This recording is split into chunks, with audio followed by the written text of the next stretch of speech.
ॐ भद्रं कर्णेभिः शृणुयाम देवाः भद्रं पश्येमाक्षभिर्यजत्राः स्थिरैरङ्गैस्तुष्ट्वांशस्तनूभिर्व्यसेम देवहितं यदायुः स्वस्ति न इन्द्रो वृद्धश्रवाः स्वस्ति नः पूषा विश्ववेदाः स्वस्ति नस्तारक्षो अरिष्टनेमिः स्वस्ति नो बृहस्पतिर्दधातु ॐ शान्ति शान्ति शान्तिः। शङ्करं शङ्कराचार्यं केशवं बादरायणं सूत्रभाष्य कृतौ वन्दे भगवन्तौ पुनः ईश्वरो गुरुरात्मेति मूर्तिभेदविभागिने व्योमवद्व्याप्तदेहाय दक्षिणामूर्तये नमः।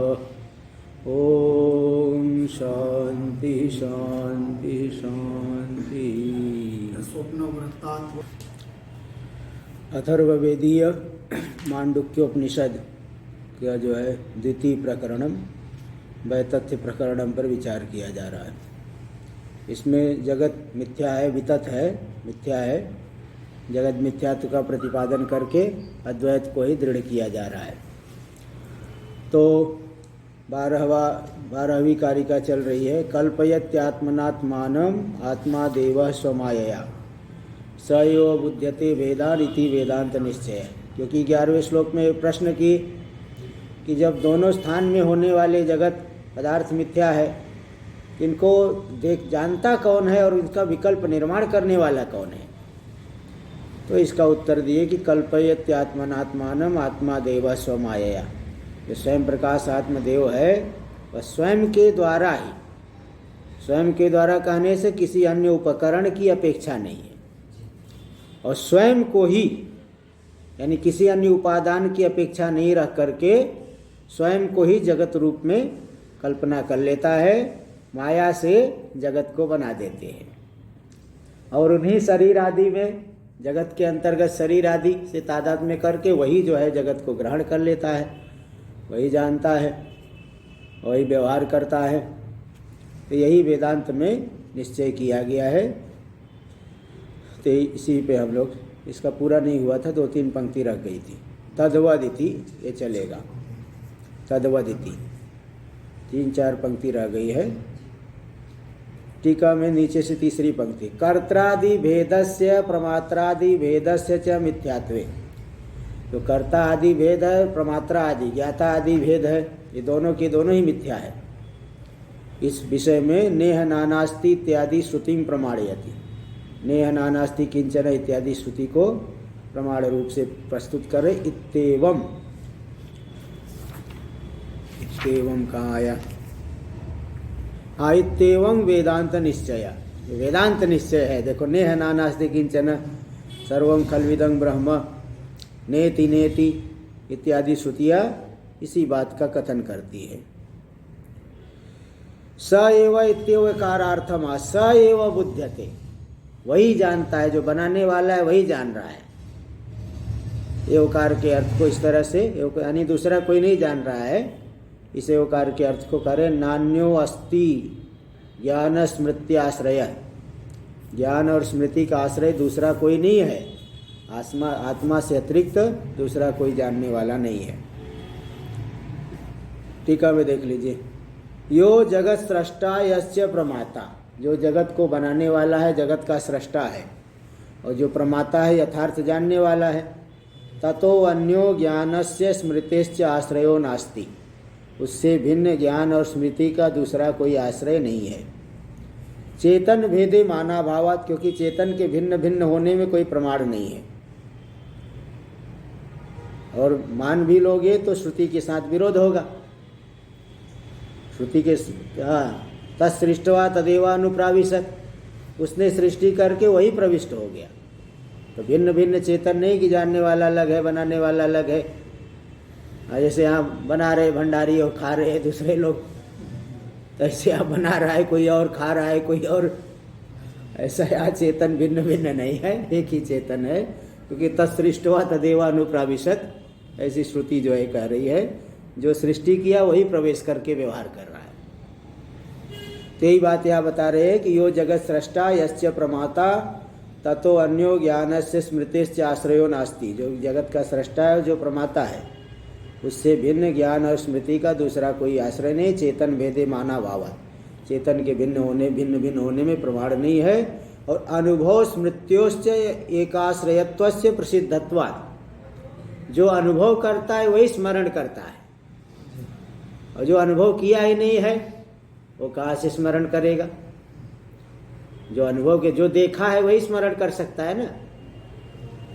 काशी विश्वनाथ भगवान के दर्शन किए हो वहाँ, तो हाँ मैं स्मरण आ रहा है, मुझे भी स्मरण आ रहा है, कभी कभी आता है स्मरण।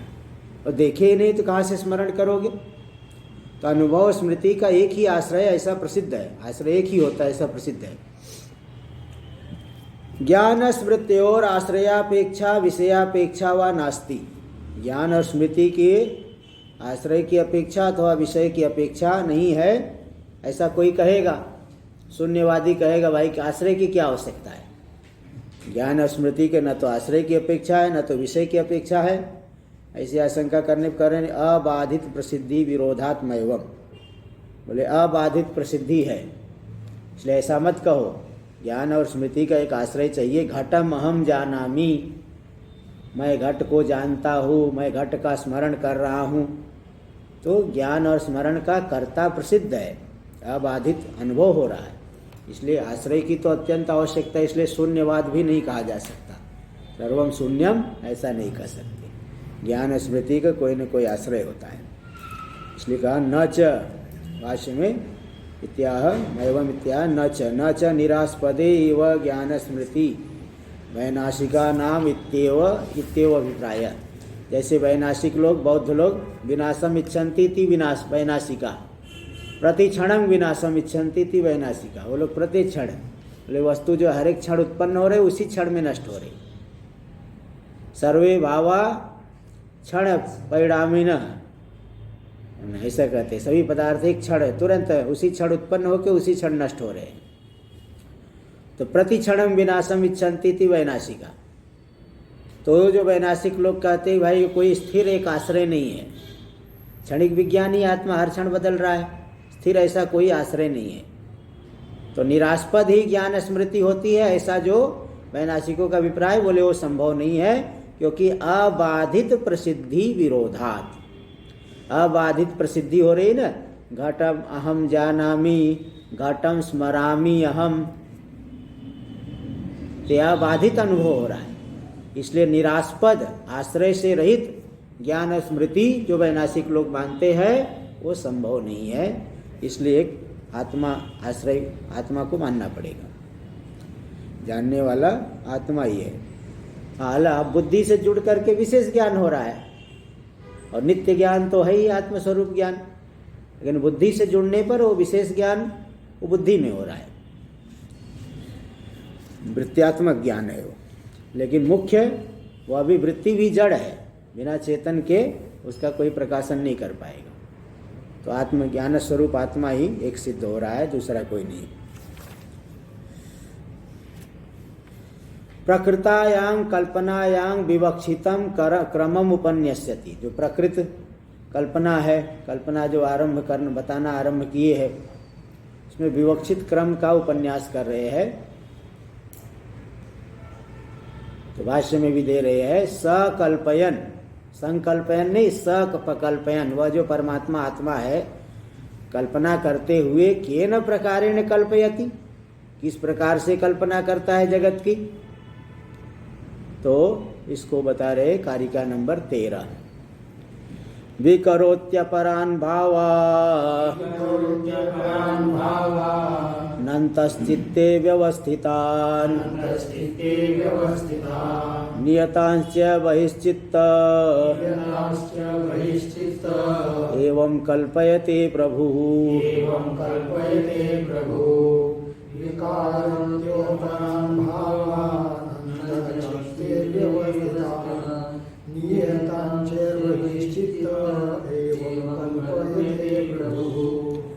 विकरोति अपरान भावान अंतश्चित्ते प्रभु। प्रभु जो परमात्मा है, समर्थ है। प्रभुत्वम, प्रभु का अर्थ होता है जो उपाधि से जुड़े न, वही प्रभु है। उपाध्य संसृष्टत्वम प्रभुत्वम। प्रभु कौन है? जो उपाधि से संसृष्ट न हो। उपाधि से जुड़ गया तो रोने लगेगा, रोने लगा, वो प्रभु क्या, वो तो दास हो गया। उपाधि से संसृष्ट नहीं है तो वो प्रभु है। तो जो प्रभु परमात्मा है, अपरान भावान अंतश्चित्ते व्यवस्थितान विकरोति, तो चित्त में वासना रूप से पदार्थ व्यवस्थित है, उन्हीं को विशेषेण करोति विविधम करोति, बना लेता है, निर्माण कर लेता है। हमारा चित्त जैसे अंतःकरण हमारा चित्त है, परमात्मा का चित्त क्या है? माया। माया में जो सूक्ष्म रूप से पदार्थ विद्यमान है, उन्हीं को बाहर निर्माण कर देता है। अब माया, परमात्मा की उपाधि माया है। तो नियतांश्च, नियत अनियत, नियतांश्च, च से अनियत पदार्थ, नियत जो पृथ्वी आदि पदार्थ और अनियत जो क्षणिक विद्युत आदि पदार्थ, इन सभी को बहिश्चित्त, बहिर्मुख होकर के कल्पना, क्योंकि बनाने के लिए अब चित्त के अंदर पहले व्यवस्थित है, बाद में बहिश्चित्त होकर के वह इन पदार्थों को, क्योंकि पहले बुद्धि में कल्पना करके बाद में जो है उनको बाहर, उन पदार्थों को आकार दे देते हैं, संकल्प के माध्यम से ही बना देते हैं। इस तरह से परमात्मा ही माया से जगत के पदार्थों को बना देता है। जैसे कुलाल जो है, उसके चित्त में घट का आकार है, उस घट के आकार को ही वह बाहर जो है प्रकट बना देता है निर्माण प्रक्रिया के द्वारा। वह निर्माण शैली को अपना करके उन्हें बुद्धि में जो आकार विशेष है उसी को बाहर प्रकट कर देता है, बाहर बना देता है। ऐसे परमात्मा की उपाधि माया में जो आकार, जगत का आकार सूक्ष्म रूप से विद्यमान है, तो परमात्मा जब बहिर्मुख होता है, मतलब जब सृष्टि काल आ गया, प्राणियों का कर्म फल देने के लिए जब उद्भूत हो गया, तब परमात्मा जो है इन पदार्थों को, बाह्य पदार्थों का निर्माण कर देते, वो प्रभु परमात्मा। तो पहले अंदर वासना रूप से विद्यमान है, जैसे हमारे चित्त में वासना रूप से, संस्कार रूप से विद्यमान है, उसी को हम बाहर प्रकट करते हैं। कुछ जानते हैं अंदर तभी बना पाएंगे, नहीं जानने वाला नहीं बना पाएगा। ऐसे ही परमात्मा जो है वो माया में व्यवस्थित, संस्कार रूप से व्यवस्थित पदार्थों को बाहर प्रकट कर देते हैं। टीका में नियतांश चेति चकाराद अनियतांश चेति विवक्षते। नियतांश और च से अनियतान भी ले लेना। प्रतिपित्सित क्रम प्रतिपत्त्यर्थं पृच्छति। प्रतिपित्सित ज्ञातुमिष्ट, प्रतिपत्तुमिष्ट जो क्रम है, उस क्रम के ज्ञान के लिए पूछ रहे। स कल्पयन केन प्रकारेण कल्पयति, वह परमात्मा कल्पना करते हुए किस प्रकार से कल्पना करते हैं, इति उच्यते, इसे बताया जाता है। टीका में श्लोकाक्षर योजनया बुभुत्सितम क्रमम प्रत्याययति। श्लोक के अक्षरों की योजना करके बोधुमिष्ट, बुभुत्सित जो क्रम है उसका बोध करा रहे। उच्यते इत्यादि ना बताते हैं। भाष्य में विकरोति यानी नाना करोति, परमात्मा जो है पदार्थों को विविध रूप से बना देते हैं, नाना कर देते हैं। जो सृष्टि से पहले कुछ नहीं था, एक अद्वितीय तत्व था, लेकिन उसी को अब सृष्टि काल में नाना बना दिए, भिन्न भिन्न। अपरान लौकिकान भावान पदार्थान शब्दादीन, जो लौकिक भाव पदार्थ है, शब्दादि है, पृथ्वी आदि है, इन सभी को बाहर प्रकट कर देते हैं। अन्यांश अंतश्चित्ते वासना रूपेण व्यवस्थितान, चित्त के भीतर जो वासना रूप से व्यवस्थित है, सूक्ष्म संस्कार रूप से स्थित है माया उपाधि में, उनको प्रकट कर देते हैं। अव्याकृता नियतांश, जो नियत है, अनियत भी और नियत दोनों ले लेना। तो नियत चा से नियत को अनियत को ले लेना, और नियतांश जो दिया ही है। तो नियत कौन पदार्थ? जो स्थिर पदार्थ है, जैसे पृथ्वी आदि, और अनियत पदार्थ यानी विद्युत आदि, तुरंत चमका जो है नष्ट हो गया। कल्पना वाले पदार्थ तो कल्पना काल में ही रहते हैं, रज्जु सर्प आदि, तो इन सभी को निर्माण कर लेते हैं। तनियतांश कल्पना कालान, जो कल्पना काल मात्र में रहने वाले रज्जु सर्प आदि है, और नियत जो स्थिर रहने वाले पृथ्वी आदि है, इन सभी को बना लेते। बहिश्चित्त, बहिश्चित्त हो करके, बहिर्मुख हो करके, है ना। तो क्योंकि बहिर्मुख होंगे करने के लिए, तभी समाधि में रहेंगे थोड़ी बना पाएंगे, तो बहिर्मुख होंगे तब बनाएंगे ना। समाधि में जैसे कुम्हार समाधि लगा के बैठे तो घट कहाँ बनेगा? समाधि लगा के बैठने से नहीं हो, बहिश्चित्त हो करके ही बनाएंगे। बहिश्चित्त सन, इसलिए बताया जाता अवतार ले लिया, अवतार ले लिए भगवान। अवतार मतलब अपनी शुद्ध महिमा को छोड़ करके विशिष्ट रूप में आ गए। कल्याण करने के लिए तो अवतार लेते हैं ना। अवतार मतलब नीचे उतर गए, ऊपर से नीचे आ गए, अपनी उस शुद्ध महिमा को छोड़ करके विशिष्ट रूप में आ गए।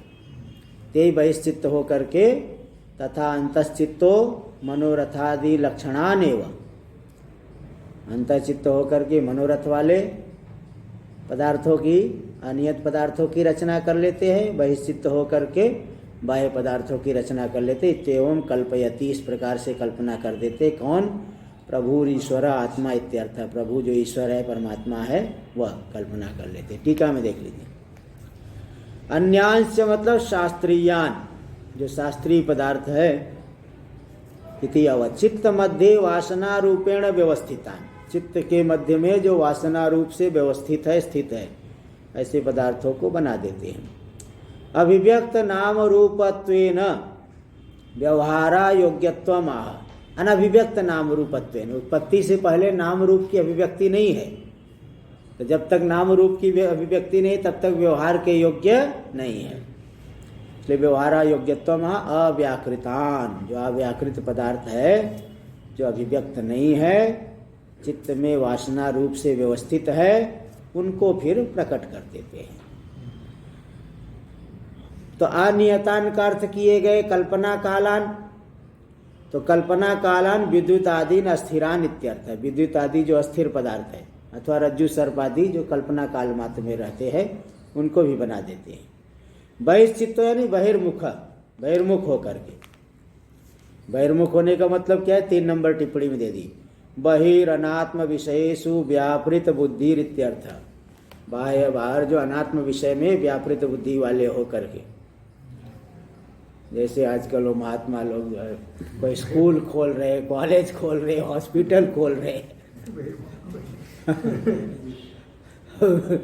निकले थे समाधि लगाने के लिए, संन्यास लिए, स्कूल, कॉलेज, हॉस्पिटल, धर्मशाला, ये सब जो है चक्कर में लग गए। यही बहिश्चित्त हो गए, बहिश्चित्त हो गए वो। स्कूल, कॉलेज, धर्मशाला, कई तो चुनाव भी लड़ने लग गए। एक बार ओमकारेश्वर में, हाँ, वो नगर पंचायत का चुनाव हो रहा है, जोर से माइक से आवाज आ रही है, कृपया सब लोग अपने घर के दरवाजे पे खड़े हो जाए, नंदू बाबा आपके घर के सामने पधारने वाले हैं। नंदू बाबा जो है वार्ड नंबर 5 से लड़ रहे हैं। तो नंदू बाबा आपसे मिलने आ रहे हैं, कृपया आप अपने घर के दरवाजे के सामने खड़े हो जाए। तो आप देखो, यही बहिश्चित्त हो करके समाधि लगाने के लिए संन्यास, और फिर वो स्कूल, कॉलेज, धर्मशाला, चुनाव, ये सब कर रहे हैं। यही बहिश्चित्त हो गए। ऐसे परमात्मा बिना बहिश्चित्त हुए जगत तो बनेगा नहीं। इसलिए जो है ये ऐसा कह दिए। तो यही बात यहाँ बता दी, बहिश्चित्त। तो बहिश्चित्ता का अर्थ 3 नंबर बहिर्मुख इति, मतलब बहिरनात्म विषयेषु व्यापृत बुद्धि इत्यर्थ। अनात्म विषय में व्यापृत बुद्धि वाले हो करके वो पदार्थों की कल्पना कर देते हैं। ठीक है। अंतश्चित्तस्तु, अंतश्चित्त हो करके तो केवल अंदर ही अंदर निर्माण करेंगे। अब जैसे शांति से बैठा तो है, लेकिन अंदर ही अंदर मनोराज्य चल रहा हो, तो बाहर निर्माण नहीं कर रहे, लेकिन अंदर ही अंदर निर्माण कर रहे हैं। अंतश्चित्तस्तु तेभ्यो व्यापृत बुद्धिर, उनसे व्यावृत बुद्धि, बाह्य पदार्थों से व्यावृत बुद्धि वाले हो करके मनोरथादि लक्षणान, मनोरथ स्वरूप वाले जो पदार्थ है, आत्मनि अवस्थितान भावान, आत्मा में जो व्यवस्थित अवस्थित पदार्थ है उनको व्यवहारा योग्यान, जो व्यवहार के योग्य नहीं है उनको कल्पयित्वा, उनकी कल्पना करके फिर बाहर उसकी कल्पना करेंगे। पर पहले अंदर आकृति बनाएंगे, सोचेंगे। जैसे आजकल घर बनवाना हो तो पहले उसका डायग्राम नक्शा पास करवाना, मैप बनवाना पड़ेगा कि कैसे कैसे बनाना है। तो मैप में सूक्ष्म रूप से आ गया और उसी को जो है फिर वो बनाएगा मिस्त्री आदि। तो आत्मनि अवस्थितान भावान व्यवहारा योग्यान, व्यवहार के जो योग्य नहीं है उनको कल्पयित्वा, पहले अंदर ही अंदर कल्पना करके पुनर्बहिर्व्यवहार योग्यतायै कल्पयति, पुनः बाहर जो है व्यवहार की योग्यता के लिए कल्पना करते हैं। एतद उक्तम भवति, यहाँ ये बात कह दी गई है। यथा लोके कुलालो वा तंतु वायो वा घटंग पटंग वा कार्यम चिकीर्षु, जैसे लोक में कुलाल अथवा तंतुवाय जुलाहा, पट बनाने वाला। तो कुलाल जो है घट रूपी कार्य को करना चाहता है, तंतुवाय पट बनाना चाहता है। तो आदौ पहले क्या करेंगे, व्यवहारा योग्यांग बुद्धि व्यक्तिम, अभी जो है नाम रूप से अब तक अभिव्यक्त नहीं हुआ घट और पट का, तो व्यवहार के अयोग्य व्यक्ति है घटादि व्यक्ति, अभी उसका व्यवहार नहीं कर सकते, उसकी बुद्धि में ही है। तो बुद्ध आविर्भाव्य, पहले बुद्धि में उसको प्रकट करके, बुद्धि में उसका चिंतन करके, पश्चात ताम एव बहिर्नाम रूपाभ्याम संपादयति, बाद में उसी घटपट व्यक्ति को नाम रूप के द्वारा बाहर संपादन कर लेते हैं, संपूर्ण कर देते हैं, बना देते हैं, दोनों अपने अपने कार्य को बना देते हैं। तथैव अयम आदिकर्ता, इसी तरह से जो आदिकर्ता परमात्मा है वह भी माया लक्षणे स्वचित्ते, परमात्मा का चित्त क्या है, माया। हमारा चित्त तो अंतःकरण है, लेकिन परमात्मा का चित्त है माया। उस माया में नाम रूपाभ्याम अव्यक्त रूपेण स्थितान सृष्टव्य पदार्थान, नाम रूप के द्वारा जो अभी अभिव्यक्त नहीं है, अव्यक्त पदार्थ, अव्यक्त रूप से स्थित जो सृष्टव्य पदार्थ है उनको प्रथमम सृष्टिताकारेण अंतर्विभाव्य, सृष्टुम इष्ट आकार से पहले अंदर ही उसकी कल्पना करके, पश्चात बहिः, बाद में बाहर, सर्व प्रतिपत्ति साधारण रूपेण, सर्व को सबको प्रतिपत्ति, सबको ज्ञान हो हमारे भीतर। जैसे मैं क्या सोच रहा हूँ आपको नहीं पता है, अगर हम बाहर कुछ बना दे तब आपको दिखेगा, और बिना दिखे भोग नहीं होगा। बिना वस्तु दिखे ज्ञान होगा, इष्टानिष्ट का ज्ञान होगा तभी तो भोग होगा। सुख दुख अन्यतर साक्षात्कारो होगा, इष्टानिष्ट ज्ञान के बिना भोग नहीं होता है। इसलिए भोग के लिए सर्व प्रतिपत्ति साधारण, जब तक सूक्ष्म रूप में है, माया में अवस्थित है, तब तक सबको ज्ञान नहीं हो रहा है। जब स्थूल रूप से प्रकट कर दिए तो अपने अपने वासना के अनुसार एक ही पदार्थ को कोई प्रिय मान लेगा, कोई अप्रिय मान लेगा, कोई जो है उदासीन रहेगा। भोजन बना, किसी को अच्छा लगा, किसी को नहीं अच्छा लगा, और कोई नहीं खाता है शाम को, तो अब नहीं खाता है तो उदासीन ही हो गया हो, तो उसको क्या सुख मिलेगा। तो प्रिय अप्रिय मान करके, तो जान करके प्रिय अप्रिय मान करके फिर सुखी दुखी होते हैं। तो सर्व पश्चात बहि सर्व प्रतिपत्ति साधारण रूपेण संपादयति, बाद में सर्व प्रतिपत्ति साधारण, सभी को ज्ञान हो, क्योंकि बिना ज्ञान के तो भोग होगा नहीं, इसलिए सभी को प्रतिपत्ति हो, इसके लिए स्थूल रूप से संपादन कर लेते थी। कल्पनायाम क्रमाधिगति, इस तरह से कल्पना होने पर क्रम का ज्ञान हो गया। पहले भीतर वासना रूप से स्थित है, बाद में बाहर प्रकट कर देते। जैसे कुलाल जो है घट बनाने के लिए पहले बुद्धि में एक आकार बनाएगा, कितना बड़ा बनाओ, कैसे बनाओ, और फिर उसको जो है प्रक्रिया में ला करके बना करके सामने रख देता है। इस क्रम से परमात्मा ने भी जगत को बना दिया। टीका में देखिए, कल्पिता नाम कल्पना कालाद अन्यस्मिन् काले सत्वा भावात। पूर्व पक्षी कह रहा है, बार बार कह रहे कल्पित है, मिथ्या है। तो मेरे ये नहीं समझ में आ रहा है कि जो मिथ्या पदार्थ होता है वो तो कल्पना काल में ही रहता है, और संसार तो कितने अनादिकाल से बताते, अनादिकाल से ऐसे कैसे ही है, तो मिथ्या कैसे है फिर? कल्पित पदार्थ तो केवल कल्पना काल में रहते हैं, और संसार तो बहुत समय से रह रहा है, इसको कल्पित कैसे कहोगे? यही शंका कर रहा है। कल्पिता नाम कल्पना कालाद अन्यस्मिन् काले सत्वा भावात। जो कल्पित पदार्थ है कल्पना काल से भिन्न काल में उनकी सत्ता नहीं होती है। जागृत भावानां च कल्पना कालात कालांतरे भी प्रतिभिज्ञया सत्वावगमात। किंतु जो जागृत के पदार्थ है वो तो कल्पना काल से भिन्न काल में भी वो उनकी सत्ता मालूम पड़ती, क्योंकि प्रतिविज्ञा होती। सोयम घट सोयम पट, यह वही घट है जो 5 दिन पहले देखा था, यह वही मंदिर है जो 10 साल पहले देखा था, यह वही स्थान है जो 15 साल पहले मैंने देखा था। ये जो है पदार्थ तो जो है ये तो प्रतिविज्ञा हो रही है, प्रतिविज्ञा से सिद्ध हो रहा है कि वही है। तो कल्पना काल से भिन्न काल में भी इनकी सत्ता का ज्ञान हो रहा है। किस प्रमाण से? प्रतिविज्ञा से। यह वही है जिसको मैंने पहले देखा था, इसलिए इनको मिथ्या नहीं कह सकती। इसलिए अनुपपन्नं तेषां मिथ्यात्वम। जागृत के पदार्थों में मिथ्यात्व जो बार बार आप बोल रहे हैं वह युक्ति संगत नहीं है, अनुपपन्न है। इत्याशंका, ऐसी आशंका होने पर बता रहे कि देखिए पदार्थ भी 2 प्रकार के हैं। चित्तेति, कारिका नंबर 14। चित्तकाला ही अंतस्तु द्वयकालाश्च ये बहिः कल्पिता एव ते सर्वे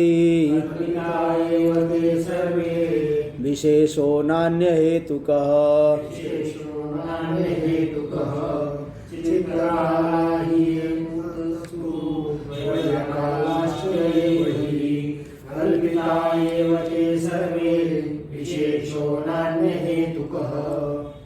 चित्त काला ही अंतस्तु, जो बाहर के अंदर के पदार्थ है, जैसे स्वप्न के पदार्थ है और रज्जु सर्प आदि प्रातिभाषिक पदार्थ है, वे सब चित्त काला अंत भीतर वाले पदार्थ जो हमारे मन की कल्पना है वो तो चित्त काल में ही रहते। जब तक ज्ञान हो रहा है तभी तक वह पदार्थ है। यावत कल्पना तावत सत्ता, तावत वस्तु। रज्जु सर्प कब तक है? जब तक हमारी कल्पना है तब तक ही है। जैसे ज्ञान बंद हुआ और रज्जु सर्प है ही नहीं वहां, उठा के देख लिया, अब का रज्जु सर्प का ज्ञान नहीं हो रहा है, था ही नहीं वहां। तो जो अंदर की पदार्थ है, कल्पित पदार्थ है, स्वप्न के पदार्थ है, प्रातिभाषिक पदार्थ है, सब चित्त काल वाले ही है बस। लेकिन जो बाहर के पदार्थ है, जैसे घर का दीवार हो गया, वस्त्र हो गया, नाना प्रकार के जल आदि, पृथ्वी जल तेज वायु, इनसे बने हुए सकल पदार्थ, वो 2 काल वाले हैं। बाह्य पदार्थ 2 काल वाले हैं। जिस समय ज्ञान हो रहा है तब भी है, जिस समय ज्ञान नहीं हो रहा है तब भी है। अभी हम देख रहे हैं किसी को, जैसे गंगा जी को अभी नहीं देख, शाम को जाएं घूमने तो दिखेगी, तो क्या बीच में नहीं था? बीच में गायब हो गई थी, हम गए तब वापस आ गई? ऐसा नहीं कर सकते। आज हमने, कल हमने देखा था, आज हम देखेंगे तो बीच में भी है। तो ज्ञान से अतिरिक्त काल में भी वह पदार्थ है। तो व्यावहारिक पदार्थ है 2 काल में रह रहे हैं, ज्ञान काल में भी रह रहे, अतिरिक्त काल में भी रह रहे, और प्रातिभाषिक पदार्थ केवल ज्ञान काल में ही रह रहे। तो एक को सत्य मान लो, एक को असत्य मान लो। बोले नहीं, दोनों के दोनों ही कल्पित है। केवल एक काल वाला है तब भी कल्पित है, दो काल वाला है तब भी कल्प। जैसे देखिए कोई आदमी 20 साल में ही मर गया और कोई आदमी 120 साल के बाद मरा, तो मरे तो दोनों ही। ये थोड़ी कि एक जो है 120 साल जी गया तो हनुमान जी की बराबरी कर लिया, उसने तो चिरंजीवी अमर हो गया। अश्वत्थामा बलिर्व्यासो हनुमान से विभीषण कृपा परशुरामश्च सप्तैते चिर चिरजीवीरा। अश्वत्थामा बलि व्यास हनुमान विभीषण कृपाचार्य परशुराम 7 चिरंजीवी है। अब 120 साल जी गए तो खुद को भी चिरंजीवी लिखने लगे, पता चला अगले दिन ही टपक गए। जैसे चिरंजीवी लिखे अगले दिन ही टपक गए। ऐसे जो है एक बार नर्मदा परिक्रमा में था, तो एक तिलवारा घाट कहाँ जबलपुर के पास पड़ता है, तो एक गृहस्थ व्यक्ति ही थे, कुटिया बना के रह रहे थे।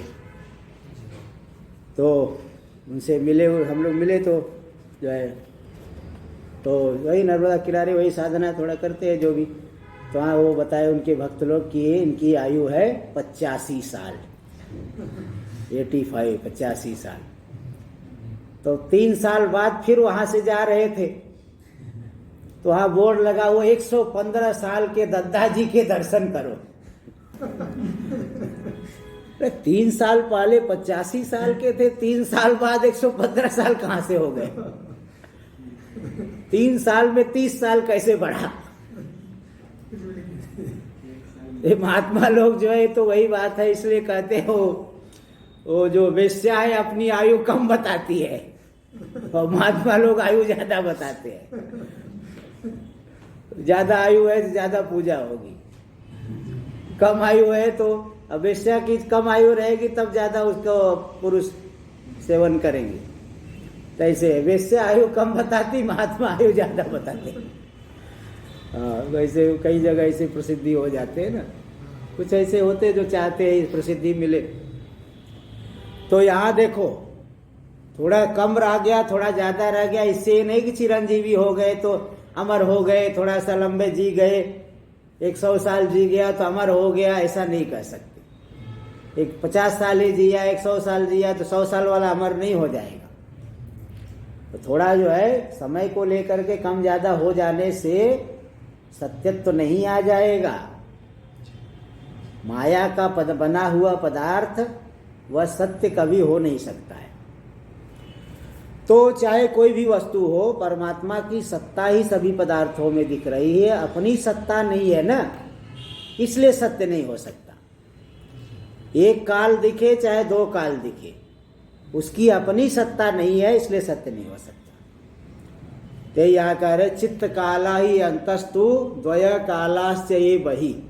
जो भीतर हमारे मनोराज्य के पदार्थ है, स्वप्न के पदार्थ है, केवल चित्त काल में रहते हैं, और कुछ पदार्थ ऐसे हैं जो 2 काल में रहते हैं, जो बाहर के पदार्थ है।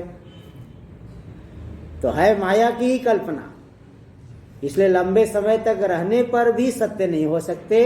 जैसे 100 साल जी गए तो भी अमर नहीं हो जाएंगे वो। तो कल्पिता एव ते सर्वे, सब के सब कल्पित ही है, चाहे 1 काल रहे चाहे 2 काल रहे, कल्पित ही है। विशेषो नान्य हेतु का, विशेषता की जो लंबे समय रह गया यह वही है जिसको मैंने पहले देखा था, प्रतिविज्ञा का विषय बन रहा है, इसलिए सत्य हो जाएगा, ऐसी बात नहीं है। सत्यत्व को लेकर के 2 काल नहीं रह रहा है ना। वो देखो केवल एक व्यावहारिक पदार्थ, प्रातिभाषिक पदार्थ, तो जो है पहले बुद्धि में रह करके बाहर आविर्भाव किया, एक शास्त्रीय एक व्यावहारिक प्रक्रिया से बाहर दिख रहा है, तो दिखने मात्र से वो सत्य नहीं हो जाएगा, क्योंकि सकल आकार माया का ही है। माया से ही जो है जगत के पदार्थ बने हुए हैं, इसलिए उसको सत्य नहीं माना जा सकते हैं। मृत्तिका में कितने भी आकार दे दो, वह आकार फिर एक न एक दिन ध्वस्त होकर के मृत्तिका ही हो जाएगा। माया से बने पदार्थ वो विनष्ट ही होंगे, चाहे कितने भी समय रह ले, लेकिन वो नष्ट होंगे जरूर। तो विशेषो नान्य हेतु का, सत्यत्व होने से विशेषता नहीं आई, मिथ्यात्व होने से एक काल रह रहा है, सत्यत्व होने से दो काल रह रहा है, ऐसा नहीं, विशेषता नहीं है, बल्कि सब माया का ही पदार्थ है। अब कुछ जो है विशेषता आ गई, ठीक है, कुछ पदार्थ लंबे समय रह जाते, कुछ कम समय रह जाते, लेकिन सत्यत्व तो उससे नहीं कहा जा सकता। सत्यत्व को लेकर के इस तरह की विशेषता नहीं आएगी। टीका में देख लीजिए, ये कल्पना काल भाविनो भावा, जो पदार्थ केवल कल्पना काल में ही रहते हैं, मनस्य अंतर्वर्तन्ते, मन के भीतर वर्तमान रहते हैं। ये च प्रत्यभिज्ञायमानत्वेन पूर्वापर काल भाविनो, और जिनकी प्रतिभिज्ञा होती कि यह वही है जिसको मैंने 10 दिन पहले देखा था, साल भर पहले देखा था, 5 साल पहले देखा था, तो ऐसे प्रतिभिज्ञा का विषय बन करके जो पूर्वापर काल भाविनो, पहले भी था अभी भी है, तो बहिरेव व्यवहार योग्या दृश्यन्ते, बाहर व्यवहार के योग्य दिखाई पड़ते हैं, कुछ तो मन में ही है, कुछ बाहर दिखते हैं। ते सर्वे कल्पिता संतो मिथ्ययो भवितुम अर्हन्ति, वे सभी के सभी कल्पित हो करके मिथ्या ही होने के योग्य है, सत्य नहीं कहे जा सकते। प्रत्यभिज्ञाय मानत्व लक्षणों विशेषस्तु न अकल्पितत्व प्रयुक्त, अकल्पित यानी सत्य है इसलिए प्रत्यभिज्ञा का विषय बन रहा है, ऐसा नहीं कह सकते। सत्य होने से प्रत्यभिज्ञा का विषय नहीं। हाँ, थोड़ी स्थिरता तो मालूम पड़ती है पदार्थों में, व्यावहारिक पदार्थों में, लेकिन उससे सत्यत्व सिद्ध नहीं हो जाता। जैसे ज़्यादा जी गया तो अमर नहीं हो जाएगा, ऐसे ही थोड़ा लंबे समय दिख गया तो सत्य हो जाएगा, ऐसा नहीं कह सकते हैं। कल्पितेपि तद्दर्शनात्, क्योंकि कल्पित में भी प्रतिविज्ञा होती है। स्वप्न में भी देखा, स्वप्न में भी प्रतिविज्ञा होती है ना, अरे इसको मैंने पहले देखा था, स्वप्न देख रहा है, अरे तुमको तो मैंने पहले देखा था, तो स्वप्न में भी प्रतिविज्ञा होती है। प्रतिविज्ञा विषयत्व तो स्वप्न के पदार्थ में भी होता है, इसलिए वो सत्य नहीं है। प्रतिविज्ञा विषयत्व तो आ जाने से सत्य नहीं कहा जा सकता। श्लोक व्यावर्त्याम आशंकाम दर्शयति, श्लोक से जिस शंका की व्यावृत्ति की जाएगी उसको दिखा रहे स्वप्नवदिति। भाष्य में स्वप्नवत् चित्त परिकल्पितम सर्वम इत्येतद् आशंक्यते, स्वप्न के समान ही सभी हमारे चित्त की से कल्पित है, इत्येतद् आशंकते। ये जो सिद्धांती कहा ना, सिद्धांती ने कहा सब कुछ स्वप्न के समान कल्पित है, स्वप्न को ही दृष्टांत बना करके तो जगत को मिथ्या बता रहे हैं। ये जो सिद्धांती बोल रहे इस पे आशंका कर रहा है पूर्व पक्षी। एक तो दो काल रहता है और एक ही काल रहता है। दो काल वाले को सत्य मान लो, एक काल वाले को तुम ले जाओ, दो काल वाले को हमारे लिए छोड़ दो। यानी एक काल वाले को तो मिथ्या मानो और दो काल वाले को तो सत्य मान लो, ये शंका कर रहा है पूर्व पक्षी। इत्येतद् आशंक्यते। टीका में यथा स्वप्ने दृश्यमानम सर्वम कल्पितम मिथ्यैव इष्यते, जैसे स्वप्न में दिखने वाले सभी कल्पित पदार्थ मिथ्या ही होते हैं। तथा जागरिते भी दृष्टम सर्वम चित्त स्पंदितम, इसी तरह से जागृत पदार्थ, जागृत में देखे गए सभी पदार्थ चित्त की स्पंदित है, चित्त कल्पित है, इसलिए तेन कल्पितं मिथ्यैव, मिथ्या ही है। इत्येतत् नाद्यापि निर्धारितम्, बोले अभी तक आपने निर्धारण नहीं कर पाया है, केवल पकड़ आपकी थोड़ी सी मजबूत है। कई बार जो है जीतते जीतते हार जाते हैं मैच में, बोले जीतने की संभावना ज़्यादा है इनकी, और जीतने की संभावना ज़्यादा है, बाद में पता चला हार गए। पकड़ मजबूत है लेकिन निर्धारण नहीं हो पाया है। पूर्व पक्षी कह रहा है ना अद्यापि निर्धारितम, जैसे स्वप्न में सभी दृश्यमान पदार्थ कल्पित है, मिथ्या है, वैसे जागृत में भी दिखने वाले सभी चित्त स्पंदित है, चित्त के द्वारा कल्पित है, मिथ्या ही है। बोले अभी भी पूरी तरह से निर्धारित नहीं हो पाया है। पकड़ आपकी मजबूत है, जीतने की संभावना ज़्यादा है, लेकिन निर्धारित अभी रिजल्ट नहीं आया है। बोले मैच अभी पूरा नहीं हुआ है, अभी भी चल ही रहा है, इसलिए इतने जल्दी ज़्यादा पटाखे मत छोड़ो। पहले ही पटाखा छोड़ने लग गए और हार गए, पता चला। इसलिए अभी निर्धारण नहीं हो पाया है। इत्यत्र हेतु माह, इस विषय में वो पूर्व पक्षी भी हेतु दे रहा है। यस्मादिति यस्मात् चित्त परिकल्पितैर मनोरथादि लक्षणैः चित्त परिच्छेद्य वैलक्षण्यां बाह्यानाम अन्योन्य परिच्छेद्यत्वमिति सा न युक्ता आशंका। तो क्योंकि पूर्व पक्षी क्या कह रहा है कि चित्त के द्वारा परिकल्पित जो मनोरथ, मन की कल्पना वाले पदार्थ है, रज्जु सर्प आदि, तो मनोराज्य कर रहा है, तो चित्त के द्वारा परिच्छेद्य हो रहे। जब तक कल्पना है तब तक वो पदार्थ है, कल्पना छूटी कि पदार्थ गायब, इसलिए वो तो मिथ्या है। लेकिन जो बाहर पदार्थ दिख रहे हैं वो चित्त परिच्छेद्य से विलक्षण है, भिन्न है, कल्पना से अतिरिक्त काल में भी रह रहे। तो बाह्य पदार्थ अन्योन्य परिच्छेद्य, बाह्यानाम अन्योन्य परिच्छेद्य, तो अन्योन्य के द्वारा परिच्छिन्न। कब तक आ जाओ? कल तक, है ना, कल तक रहना होगा। जैसे इसमें उदाहरण देंगे एक कि बैठ करके गाय दूह रहा है, बैठ करके दूध निकाल रहा है गाय का। कब तक बैठा है? जब तक दूध निकाल रहा है। दूध कब तक निकालेगा? जब तक बैठा हुआ है। तो परस्पर परिच्छेद्य हो रहा है ना। जैसे भोजन में हम लोग नमः पार्वती हो गया तब तक जो है बैठे रहेंगे, नमः पार्वती की बात चले जाएंगे, तो परस्पर ये परिच्छेद्य है। कब नमः पार्वती होगा? जब तक खाएंगे नहीं। और कब जाएंगे? जब तक नमः पार्वती नहीं होगा। तो परस्पर जो है एक दूसरे से परिच्छेद्य, अन्योन्य परिच्छेद्यत्व आ रहा है। इसीलिए बाह्य पदार्थों में विलक्षणता है, वह सत्य है। भीतर वाले पदार्थों में तो ठीक है, वो तो मिथ्या है। ऐसी आशंका कर रहा है पूर्व पक्षी। इति सिद्धांति कर रहा है सा न युक्ता आशंका। ये जो आशंका कर रहे हैं थोड़ा लंबे समय तक दिख रहा है इसलिए उसको सत्य मान लो, तो बोले ऐसी आशंका आपकी युक्त नहीं है। टीका में देख लीजिए। आत्मा विद्या विवर्तेन चित्तेन तावद अंतर विनिर्मिता मनोरथ रूपा। आत्मा की जो अविद्या है उसी अविद्या का विवर्त है चित्तादि सकल पदार्थ। विवर्त है ना आत्मा, क्योंकि आत्मा में कुछ परिवर्तन नहीं होकर के जगत दिख रहा है। चलो इसको अगले पाठ में किया जाएगा, लंबा है। ओम भद्रं कर्णेभिः शृणुयाम देवाः भद्रं पश्येमाक्षभिर्यजत्राः स्थिरैरङ्गैस्तुष्टुवागुंशस्तनूभिर्व्यसेम देवहितं यदायुः।